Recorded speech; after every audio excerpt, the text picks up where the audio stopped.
স্বাগতম বাংলা হেলথ টিপসে। আমাদের আজকের বিষয় সাধারণ তেজপাতার অসাধারণ সব গুণাগুণ ও 10টি স্বাস্থ্য উপকারিতা জেনে নিন। তেজপাতা সুগন্ধি মশলা। কাঁচা পাতা রং সবুজ আর শুকনো পাতা রং বাদামি। এটি শুধু মশলা হিসেবেই পরিচিত নয়, এর অনেক ঔষধি গুণও আছে।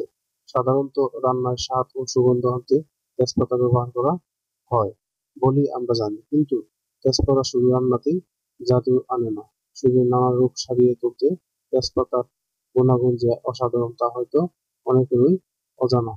সুগন্ধ বাড়ানো ছাড়াও এই খাদ্য উপাদানটির যে আরো অনেক গুণ রয়েছে, সেটি আমরা কয়েকজনই বা জানি। আসুন জেনে নিই।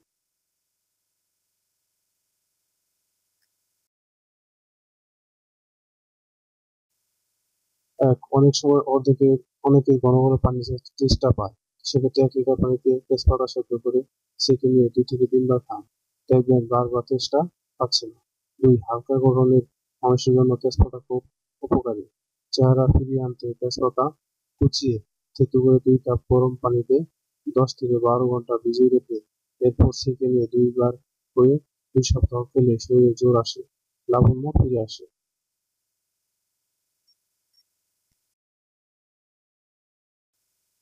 3. চর্মরোগ হলে তেজপাতা থেঁতো করে 4 কাপ পানিতে সেদ্ধ করে সকাল ও বিকেল খেতে হবে।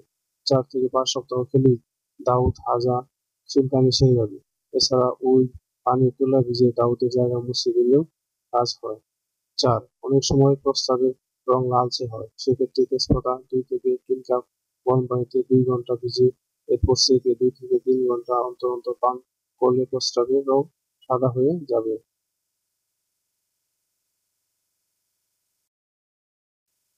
5. ত্বক পরিষ্কারে তেজপাতা খুব উপকারী।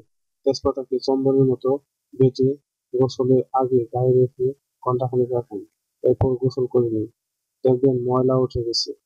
এছাড়া যাদের গায়ে দুর্গন্ধ থাকে তাদের সেই সমস্যাও দূর হয়ে যায়। 6. পানিতে তেজপাতা দিয়ে সিদ্ধ করে সেই পানি দিয়ে গোসল করলে ত্বকের অ্যালার্জি সমস্যা কমবে।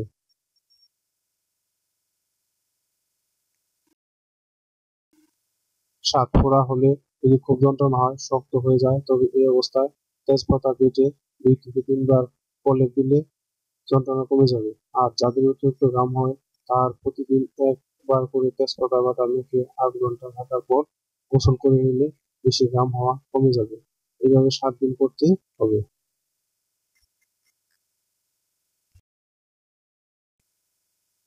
9. তেজপাতা পানিতে সেদ্ধ করে ওই পানি দিয়ে কুলকুচি করলে মুখে অরুচি কেটে যায়।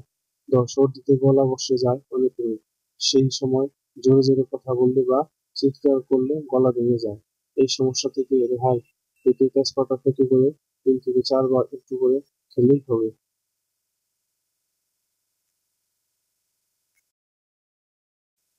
আজ এ পর্যন্তই। আবার নতুন কোনো টিপস নিয়ে হাজির হব আপনার কাছে। আমাদের এই ভিডিওটি আপনার সামান্য উপকার আসলে তাহলে লাইক, কমেন্ট এবং আপনার বন্ধুদের সাথে শেয়ার করবেন, এবং অবশ্যই আমাদের চ্যানেলটিকে সাবস্ক্রাইব করতে ভুলবেন না। ধন্যবাদ।